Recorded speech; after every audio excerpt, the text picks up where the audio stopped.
It's another edition of the Trading Tips video newsletter, teaching you how to become a successful trader in less than 5 minutes per week. The video newsletter is brought to you by TradingTips.com. Welcome to this episode of TradingTips.com.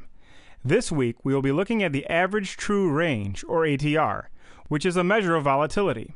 In this episode, you'll learn what ATR is, how it is calculated, and how it can be used. We'll also look at one of its drawbacks. So without further ado, let's begin. Average true range is one of several indicators developed by the legendary technical analyst J. Wells Wilder. As with most of his indicators, ATR was designed with commodities in mind, but it works just as well with stocks. The idea behind average true range is to find the hidden volatility of stocks. Most volatility gauges only consider intraday highs and lows, but this method of measuring volatility can actually miss a lot, thus the need for ATR. In order to calculate average true range, you must first start with true range, or TR. This calculation is simple. It is the greatest of the following: the current high minus the current low, or the current high minus the previous close absolute value, or the current low minus the previous close absolute value. The use of absolute values ensures positive numbers. Now on to the calculation of average true range. It is normally based on 14 days worth of trading, but 14 periods could be used for intraday, weekly, or monthly ATRs. The formula for ATR is displayed on the screen. Expressed in words, you first multiply the previous 14-day ATR by 13. Then you add the most recent day's TR value. Finally, you divide the total by 14.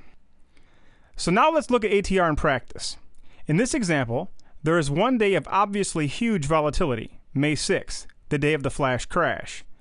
This is a chart of the NASDAQ, but the amazing thing is the ATR sort of predicted the flash crash. Notice how the ATR began rising ahead of the May 6th crash, indicating that volatility was picking up and set to explode. Knowing this, and given the market's trend going into May 6, savvy traders could have gotten out of stocks and saved themselves a bundle. One last thing that's important to know about ATR is that the ATR of two stocks should not be compared. That's because ATR is based on a stock's price, and not a percentage of the price. Thus, higher priced stocks will normally have higher ATRs than lower priced stocks, but this does not mean they are actually more volatile. Displayed on this slide is an example of Google, a high-priced stock, and its ATR, next to Microsoft, a lower-priced stock, compared to Google at least, and its ATR. Clearly, the two stocks cannot be compared in terms of ATR, and this is a bit of a drawback to the statistic. So in conclusion, the purpose of ATR is to measure hidden volatility, the type of volatility that is often missed by other measures of volatility. This can be very useful in predicting an increase in intraday volatility, as was demonstrated by the example in this episode. However, the drawback of ATR is that it cannot be used to compare two stocks unless they are of very similar prices.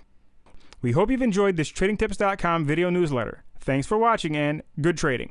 This Trading Tips video newsletter has been brought to you by Manny Bacchus's First Hour Trading System. Every day there's money to be made in the first hour of stock trading. This is the world of day trading, not for novices, unless you have a system. The First Hour Trading System. Visit firsthourtrading.com now and sign up for a free 30-day trial. You could make enough in the first hour of your day to take the rest of the day off.